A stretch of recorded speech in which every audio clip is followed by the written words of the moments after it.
profeta Malaquias, capítulo 4.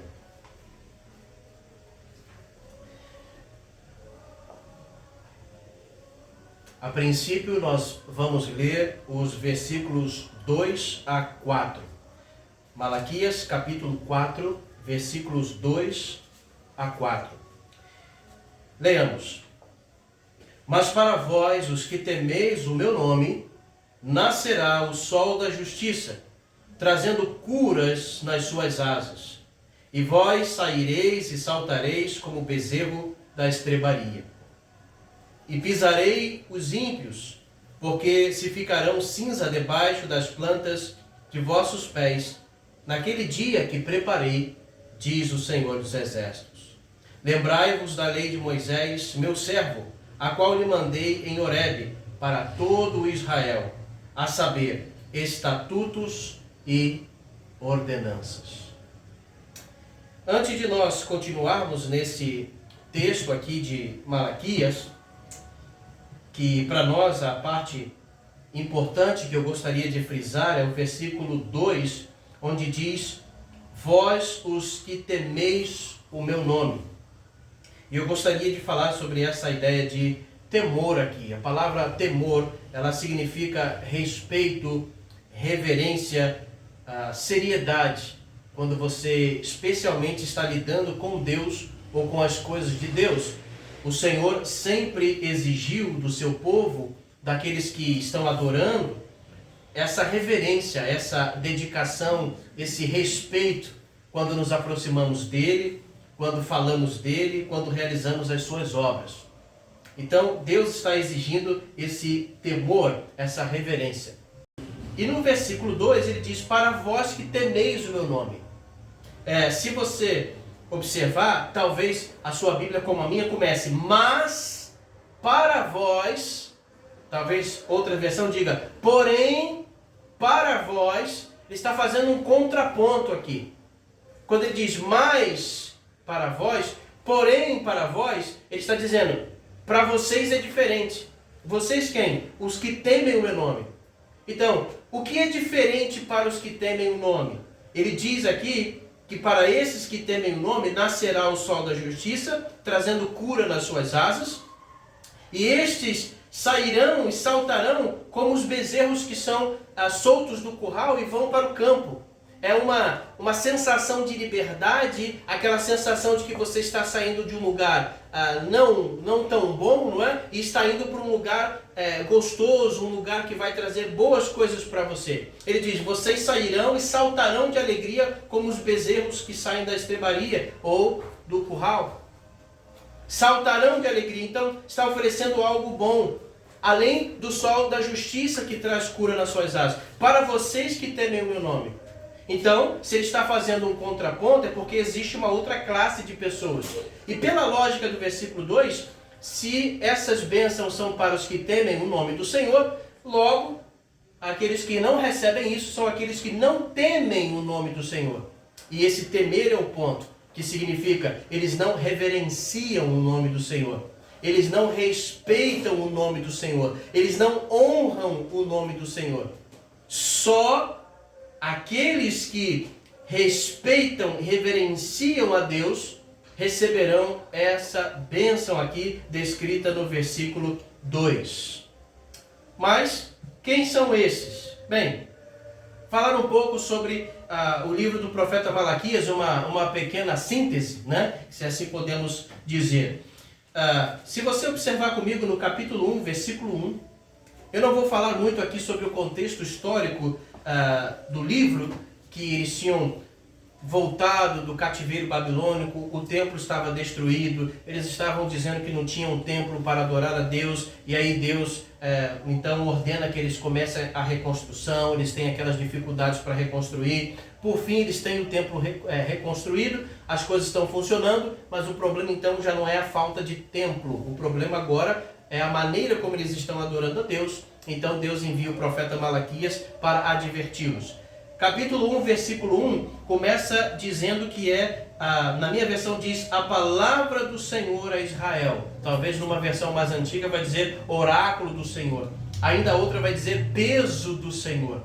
Uma outra versão diz sentença do Senhor a Israel. Então, aqui é uma palavra que é uma palavra de sentença ou uma declaração pesada. É algo forte que Deus está declarando, não é? Para o povo. Agora, preste bem atenção que é palavra do Senhor, peso do Senhor, sentença do Senhor. Aquilo que nós vamos ler aqui é palavra de Deus. É claro que você pode pensar, mas tudo que nós estamos lendo na Bíblia não é palavra de Deus? Sim, mas aqui é palavra de Deus no sentido direto, porque vez após vez vai dizer assim: assim diz o Senhor. Você vai lendo o capítulo 1, capítulo 2, capítulo 3 e sempre está: assim diz o Senhor. De maneira que quando Malaquias estava profetizando isso, Malaquias falava e dizia: assim diz o Senhor. Malaquias, como se estivesse dizendo: eu estou reproduzindo o que Deus disse. Então aqui é uma palavra direta do Senhor. E essa palavra é uma sentença contra Israel. Contra Israel. É uma palavra contra. Não é algo a favor. Não é? Lembra lá de Apocalipse, as cartas às 7 igrejas? Quando o Senhor dizia: tenho contra ti isto. Então, exatamente isso. O Senhor está observando alguma coisa no meio do povo que ele não está gostando, então ele envia essa sentença e diz: olha, isso é contra você. Não é? As suas atitudes não estão agradando a Deus. Ok? Então, são palavras de advertência para o povo que serve a Deus. Aqui não é uma mensagem para as nações pagãs, aqui não é uma mensagem para ímpios, aqui não é uma mensagem para as pessoas do mundo, é uma mensagem para aqueles que se dizem servos de Deus. A mensagem é para eles. Também é uma mensagem específica, se você olhar o capítulo 1, versículo 6, capítulo 1, versículo 6, você vai observar aí, referindo-se: assim diz o Senhor dos Exércitos a vós, ó sacerdotes. Dependendo da sua versão, isso pode aparecer no início do versículo 6 ou pode aparecer no meio do versículo 6. Mas você vai achar aí dizendo: o Senhor diz a vós, ó sacerdotes. E no capítulo 2, versículo 1, também diz: agora, ó sacerdotes, este mandamento é para vós. Então, além de ele estar falando com todo o povo, e isso inclui também os líderes, mas ele separa alguns trechos para falar especificamente aos líderes, por causa da responsabilidade que lhes é atribuída. Por isso ele fala em algumas partes diretamente, especificamente aos líderes religiosos. Então, se está tendo algum problema com o povo, no relacionamento com Deus, na sua adoração, não é? Se isso está acontecendo é porque está faltando instrução. E se está faltando instrução, o problema então é dos líderes. O problema vem dos sacerdotes. O problema vem daqueles que estão ensinando. Então, por isso, dirige uma certa porção aos líderes. Começa afirmando no capítulo 1, versículo 1, que é uma sentença, que é uma palavra, que é um peso. Depois ele termina descrevendo como será essa sentença. Lá no capítulo 3, do versículo 1 a 5, ele descreve como será isso, não é?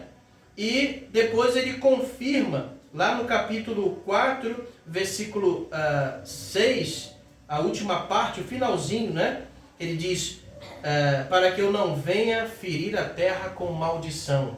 Olha como se encerra, lá no capítulo 4, versículo 6, a última parte do versículo: para que eu não venha ferir a terra com maldição.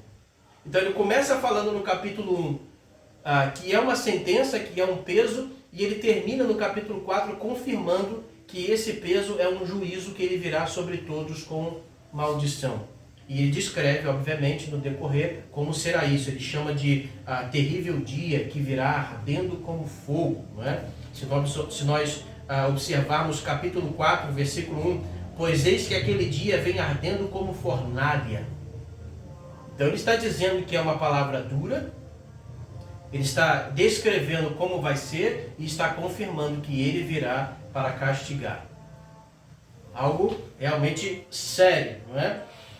O livro contém as palavras do Senhor, como Malaquias diz, assim diz o Senhor, contrapondo aquilo que o povo estava dizendo. Veja que interessante. Malaquias diz, assim diz o Senhor, para contrapor o que eles estavam dizendo. Porque também repetidas vezes você vai ver, deixe-me localizar uma aqui.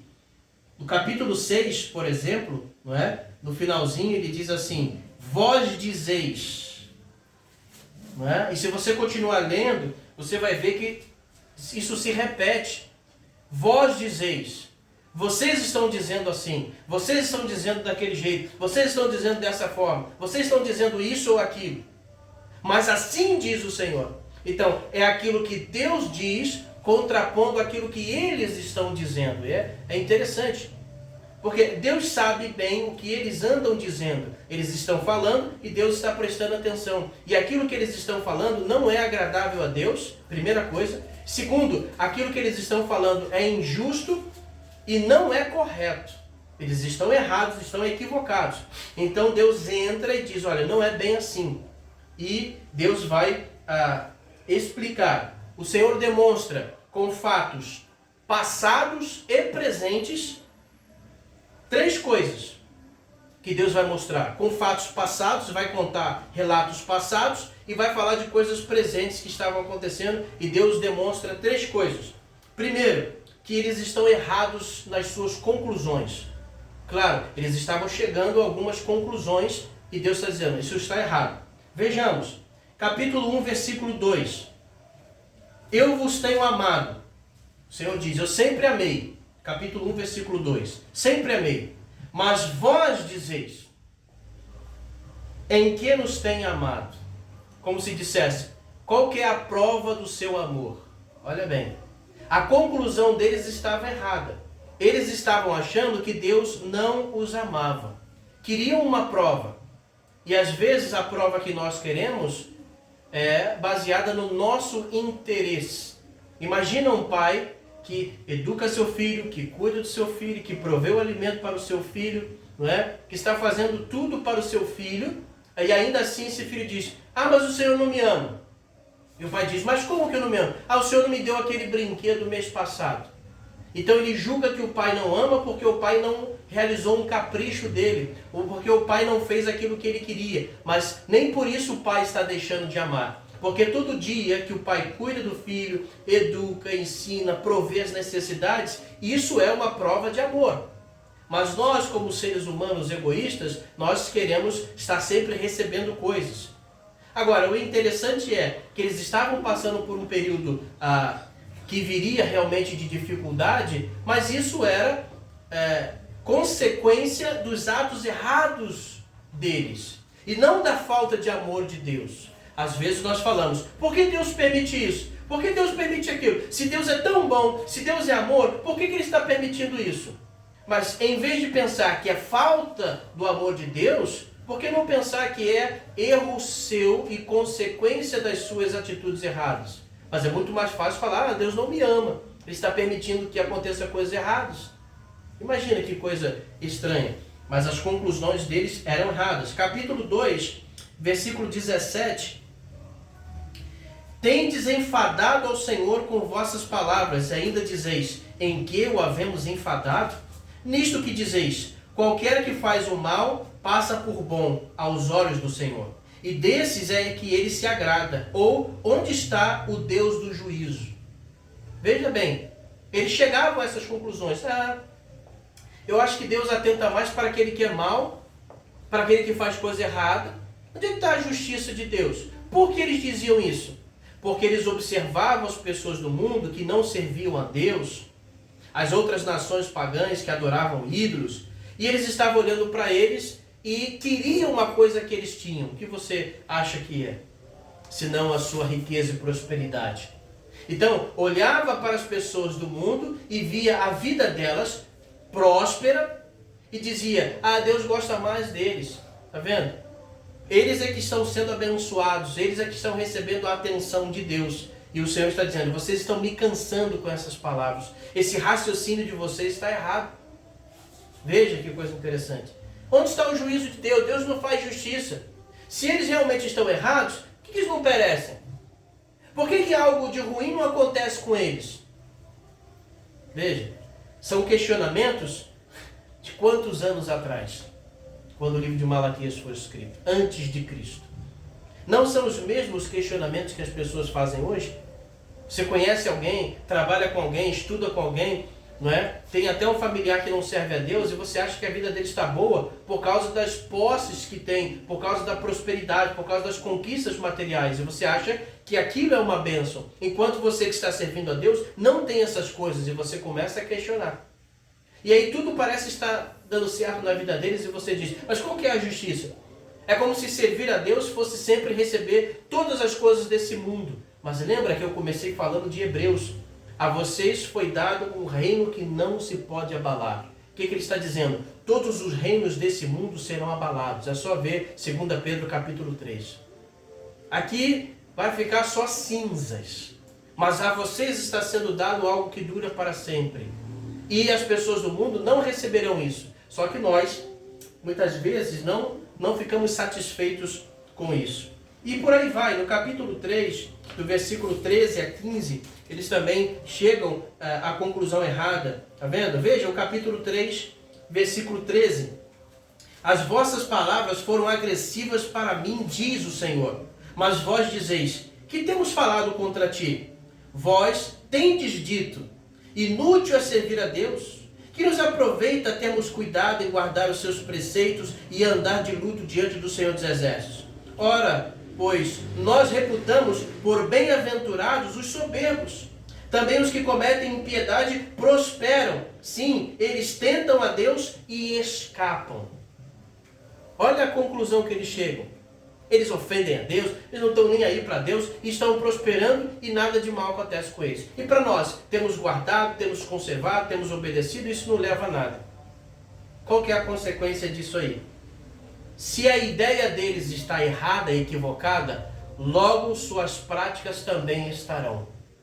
Se eles estão perdendo a credibilidade, se eles não estão acreditando mais em Deus, ou não estão acreditando que Deus é justo, ou que Deus mereça toda a honra, que Deus mereça a obediência deles, então eles vão começar a relaxar nisso. Aí você vai entender o problema aqui. Capítulo 1, versículos 6 e 7. O filho honra o pai e o servo ao seu senhor. Sou eu, pois, seu pai. Onde está a minha honra? Se eu sou o Senhor, onde está o temor de mim? Diz o Senhor dos Exércitos. Está vendo? Cadê a honra? O filho honra o pai, o servo honra o Senhor, não é? Mas eu não estou recebendo essa honra. Por quê? Porque eles já chegaram à conclusão de que não valia a pena reverenciar a Deus, respeitar a Deus e obedecer à vontade de Deus. Então isso começou a relaxar. Eu tenho falado isso aqui repetidas vezes. Quando nós temos uma ideia errada, isso vai afetar a nossa prática de vida. Teologia errada leva a uma prática de vida errada. Quando nós começamos a perceber ou conjecturar, não vale a pena servir a Deus, Deus não exige tudo isso, isso vai afetar a nossa maneira de servir a Deus e a nossa conduta até mesmo no dia a dia. Capítulo 1, versículo 12 e 13. Mas vós o profanais, quando dizeis, a mesa do Senhor é profana e o seu produto, isto é, a sua comida é desprezível. Dizeis também, eis aqui, que canseira. Estou cansado, essa coisa de culto, de ler Bíblia, de servir a Deus, de buscar santidade, de ser diferente de todo mundo. Eu estou cansado dessas coisas, que canseira tudo isso. Por quê? Porque eles achavam que Deus não amava, eles achavam que não valia a pena, porque se comparando com as pessoas do mundo, elas têm as coisas que eu quero, eu não tenho, e eu fico aqui sofrendo. Então, para mim está cansativo servir a Deus. Está cansativo fazer essas coisas. Está vendo? Versículo 13, né? Que canseira! E o lançaste ao desprezo, diz o Senhor dos Exércitos. E tendes trazido o que foi roubado, o coxo, o doente, assim trazeis a oferta. Aceitaria eu isso de vossa mão, diz o Senhor. Você traz qualquer coisa, você traz o roubado, você traz o coxo, você oferece qualquer coisa, não é? É sempre o último tempo, é sempre depois que você gastou tempo com as outras coisas, depois que você se dedicou a outras coisas, aí você quer dar, desculpe a expressão, você quer dar o resto para Deus. É o resto. Sabe por quê? Porque Deus não merece mais o meu melhor, porque eu não estou tendo benefício nenhum. Então Deus vai receber a última hora, depois que eu fiz tudo, depois que eu saí, trabalhei, estudei, comi, passeei, fiz tudo, aí no final eu vou dar um tempinho lá para Deus. Vai ser sempre a última coisa, porque eu já estou cansado disso. E aí Deus está dizendo, posso eu receber esse tipo de adoração? Posso eu receber esse tipo de serviço? Posso eu receber essa pessoa como meu servo? Então, a ideia deles errada estava levando eles a esse tipo de atitude. E Deus declara, capítulo 2, versículo 9, por isso também eu vos fiz desprezíveis e indignos diante de todo o povo, visto que não guardaste os meus mandamentos, mas fizeste acepção de pessoas na lei, dizendo para os sacerdotes, eu fiz isso porque vocês fizeram isso. Deus está dizendo, a culpa e a consequência é de vocês. O que vier a acontecer é culpa sua, responsabilidade sua, consequência das suas ações. Capítulo 3, versículo 7. Ele diz ainda, desde os dias de vossos pais, vos desviastes dos meus estatutos e não os guardastes. Tornai-vos para mim, e eu tornarei para vós, diz o Senhor dos Exércitos. Mas vós dizeis, em que havemos de tornar? Me parece até com a mensagem de Jeremias, né? Em que erramos? Né? O povo é o mesmo, o povo daquele tempo é o mesmo, o povo judeu. E parece muito com as pessoas de hoje. Mas o que eu fiz errado? Onde eu errei? E o Senhor está dizendo, mas não é de agora. Desde o tempo dos seus antepassados, vos desviastes dos meus estatutos e palavras. Vocês estão sempre se desviando. Jesus disse isso para os fariseus. Sempre negligenciais os mandamentos de Deus para seguir as vossas tradições. Estão sempre procurando uma maneira de deixar de lado o que Deus diz. Vocês nunca são fiéis a Deus. Veja, vocês questionam a Deus quando Deus não é fiel, pelo menos do jeito que vocês esperam que Ele seja. Né? Ah, Deus não está fazendo justiça para mim, Deus não está me dando isso, Deus não está me dando aquilo. Mas é interessante que vocês não são fiéis para com Deus. Vocês não cumprem o que prometem. Deixa eu voltar só um pouquinho aqui, capítulo 1, versículo 14. Seja maldito o enganador que, tendo animal macho no seu rebanho, o vota, ou seja, promete, e sacrifica ao Senhor o que tem mácula. Porque eu sou grande rei, diz o Senhor dos Exércitos, e o meu nome é temível entre as nações, mas olha o que vocês estão fazendo. Promete o melhor e oferece o pior. Promete o melhor, oferece o pior. Ah, Senhor, se o Senhor me abençoar. Ah, Senhor, se o Senhor me guardar. Ah, Senhor, se o Senhor fizer isso, eu vou fazer aquilo. Eu vou dar isso, eu vou dar mais tempo. Ah, Senhor, se eu conseguir isso, eu vou abençoar mais. Está sempre prometendo melhor. E aí quando chega a hora, oferece o pior. Ah, Senhor, o Senhor sabe, né? Ah, eu precisei. Ah, não, Senhor, se eu fizer... Então, Deus está dizendo, o problema não é comigo. Vocês, veja que eu disse, fatos passados e fatos presentes. Vocês, desde o tempo dos seus antepassados, sempre estão se desviando dos meus estatutos, da minha palavra, das minhas ordenanças. Ou seja, a forma como eles acreditavam influenciava a maneira deles viverem. Isso levava a divórcio, está aí no capítulo 2, levava a divórcios, capítulo 2, versículo 7, aliás, versículo 14 em diante, levava a divórcio, levava a casamentos não aprovados por Deus, que era casar-se com, especialmente os homens, casar-se com mulheres de outros povos, abandonar a mulher da sua juventude, ou seja, aquela mulher verdadeira, eles divorciavam e arrumavam outra mulher, não é? Injustiças, eles abandonavam as pessoas que precisavam, os órfãos, as viúvas, enganavam uns aos outros, não é? Olha o capítulo 2, versículo 10. Não temos nós todos o mesmo Pai, ou seja, somos como irmãos? Não nos criou o mesmo Deus? Não foi Ele que nos criou? Fomos criados pelo mesmo Deus? Porque então agimos traiçoeiramente uns com os outros, profanando o pacto dos nossos pais. Trapaceava contra seus irmãos, passava para trás, falava mal, diminuía, agia pelas costas. Então, existia um problema nos relacionamentos familiares, nas amizades e até nos relacionamentos conjugais. A maneira como você pensa vai afetar a maneira como você vive. Se você tiver pensamentos errados na sua cabeça, você vai ter uma vida errada. Se são pensamentos contrários à vontade de Deus, você vai viver uma vida contrária à vontade de Deus. É assim. E o problema, obviamente, recai sobre os sacerdotes que tinham a responsabilidade de ensinar o povo, de instruir, mas eles também estavam cansados e não estavam fazendo o certo. Mas o ponto aqui não é só mostrar os erros do povo no passado e ver também como se assemelha aos problemas que temos hoje à nossa volta ou até mesmo dentro de nós. O ponto que eu quero destacar aqui é mostrar que em tudo isso sempre houve exceção.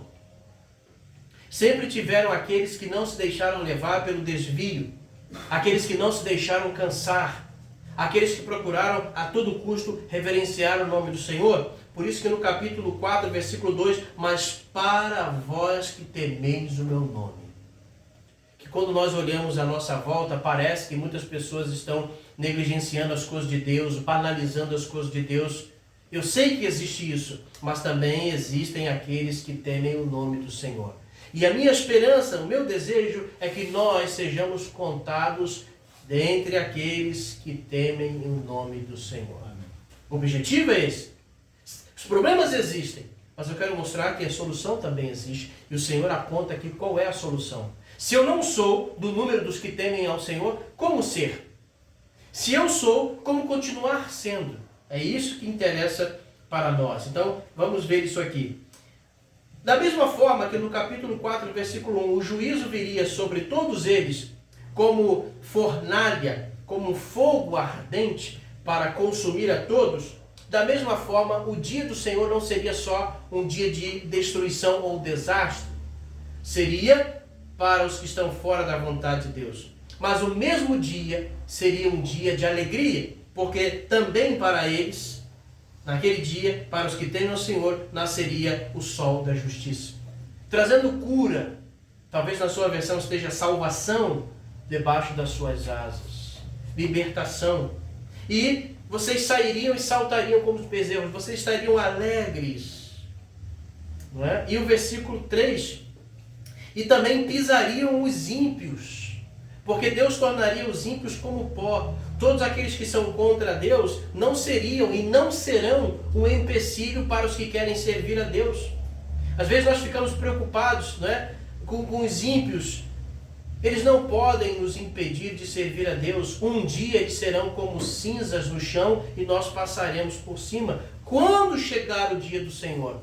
Mas até lá, a parte que me cabe é ser fiel a Deus e ser como um servo temente ao nome do Senhor. Uma coisa interessante que o capítulo 4 revela, já no final, né, terminando aí o livro, Deus revela assim, sim, os maus serão destruídos. Por que Deus fala isso? Para nós parece óbvio, né? Não, nós já lemos isso várias vezes, onde diz que os maus no final serão destruídos. Mas era importante Deus falar isso por causa da concepção que o povo tinha na cabeça. Olha o capítulo 3, lembra? Do versículo 13 ao versículo 15. Nós falamos isso aqui. Vós dizeis, é inútil servir a Deus, que aproveita? Não é? Versículo 15, nós consideramos bem-aventurados os soberbos e também os ímpios. Eles é que prosperam e escapam. Lembra disso? Na cabeça deles, os ímpios estavam prosperando, eram soberbos e nada acontecia, e eles estavam escapando porque nada de ruim estava acontecendo com eles. Quando chega no capítulo 4, versículo 1, o Senhor diz, mas aquele dia vem como uma fornalha ardendo contra os soberbos e contra os que cometem impiedade. Ou seja, aqueles que no capítulo 3, versículo 15, eles estavam dizendo que nada acontecia, Deus está dizendo, vai acontecer sim. Então você não pode julgar as coisas com a visão limitada do agora. Porque Deus tem todo o controle da história humana. Você não consegue ver o futuro, Deus consegue. E Ele está dizendo para você o que vai acontecer no futuro. A questão é se você acredita em Deus ou não. Ele está dizendo, olha, no momento, a sua visão, parece que as coisas são injustas, que não vale a pena me servir. Mas eu estou te dizendo que lá na frente vai valer a pena.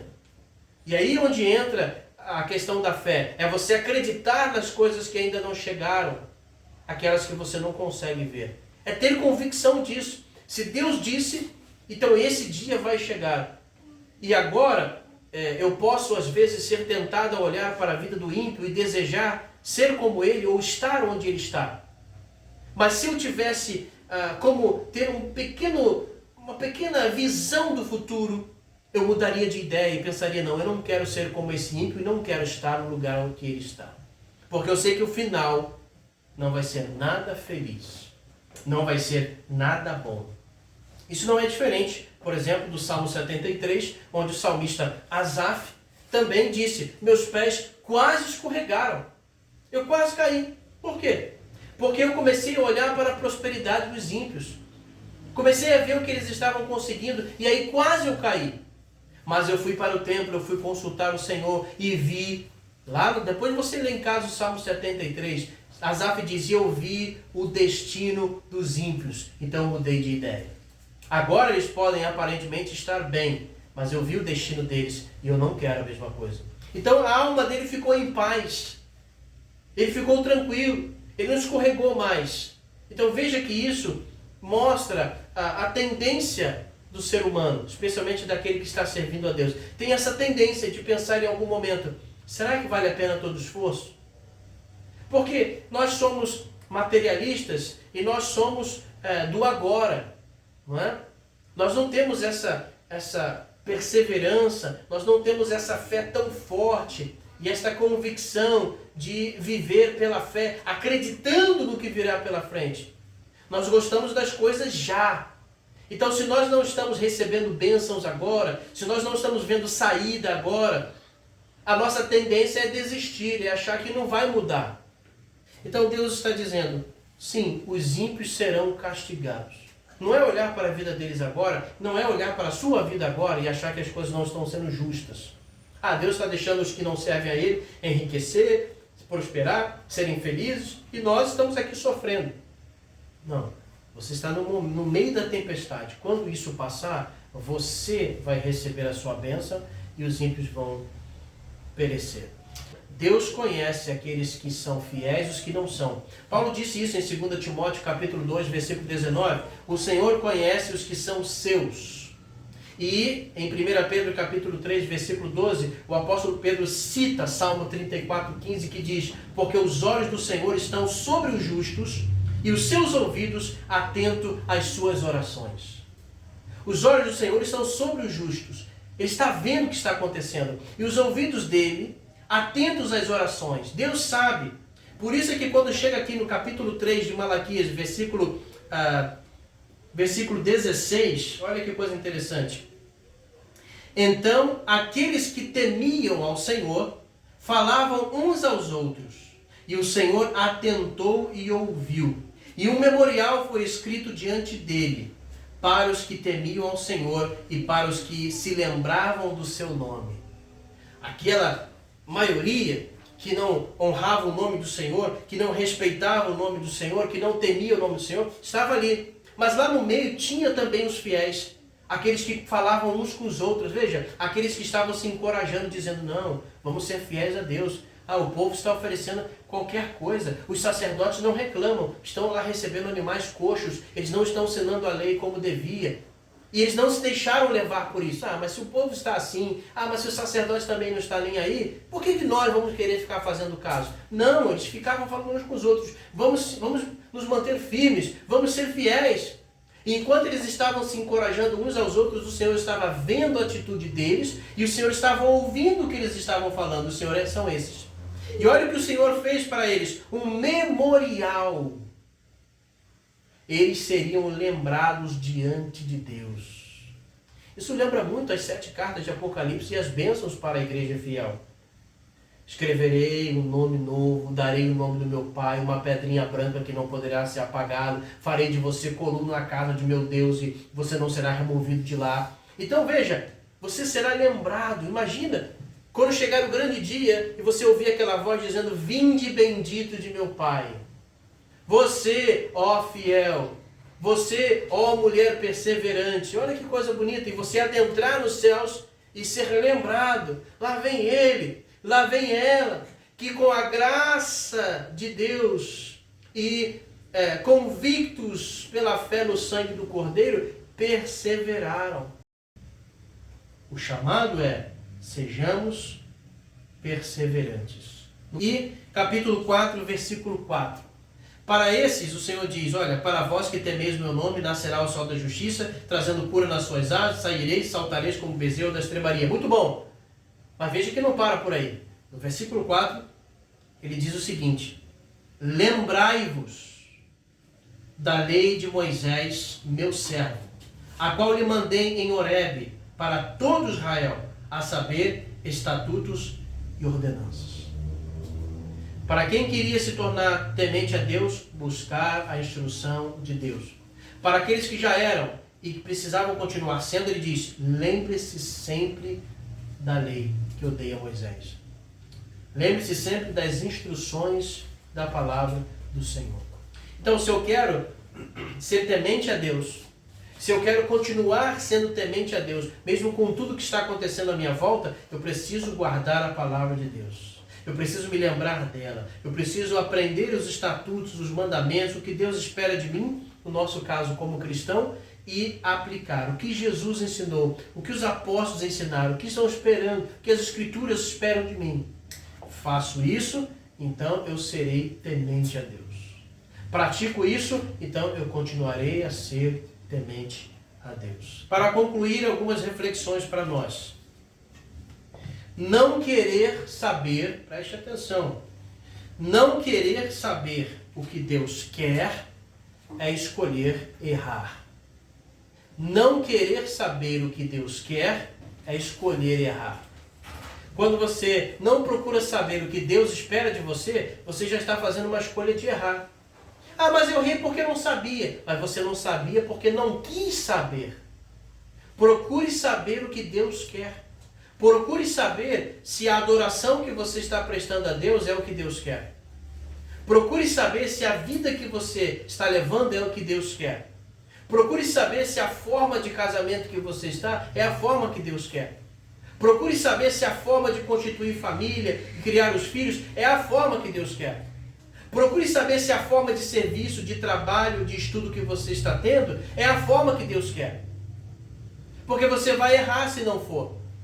E você não vai poder dizer, mas eu não sabia. Não. Quem não quer saber o que Deus quer, quer errar. Então procure saber o que Deus quer. E isso você encontra na sua palavra. Segundo, torcer o que a palavra de Deus diz é escolher errar. Quando eu sei muito bem, mas eu vou torcer, eu vou dar um jeitinho, eu estou escolhendo errar. E lá na frente eu não posso reclamar, porque a responsabilidade é minha. Foi assim que Deus disse e eu não posso dar jeitinho, eu não posso torcer ou mudar o que Deus diz. Buscar ouvir apenas o que se quer é escolher errar. Quando você procura ouvir apenas o que você quer, apenas o que é agradável, você está escolhendo errar. Porque tem coisas que não nos são agradáveis, mas são necessárias para não errarmos. Então nós deixamos de lado o que é necessário às vezes, porque não gostamos, e buscamos ouvir só o que queremos. E aí erramos. Então buscar o que se quer ouvir, apenas o que se quer ouvir, é escolher errar. Você sabe a quem você serve ou a quem você deve servir? Então, você deve buscar aprender como servir a Deus. Se você diz, eu sei que eu sirvo a Deus, ou eu sei que eu devo servir a Deus, então procure saber como servi-lo da maneira que ele quer ser servido. Agrade a Deus em tudo que você fizer. Busque saber o que ele quer. Se você já sabe, como ele quer que você viva, como ele quer que você se relacione com as outras pessoas, como ele quer que você se relacione com sua família, se você é filho com seus pais, se você é pai com seus filhos, se você é casado com seu cônjuge, no trabalho, nos estudos, na vizinhança e na maneira de cultuá-lo. Procure saber o que ele quer e faça exatamente da forma como ele quer para que você possa então agradá-lo. Então seja temente a Deus. Saiba que você serve a Deus. Busque servi-lo da melhor forma como Ele quer. E persevere nisso, aprendendo e buscando as orientações na sua palavra. Fazendo isso, então você será um servo temente a Deus. E receberá toda essa promessa que Ele tem guardado.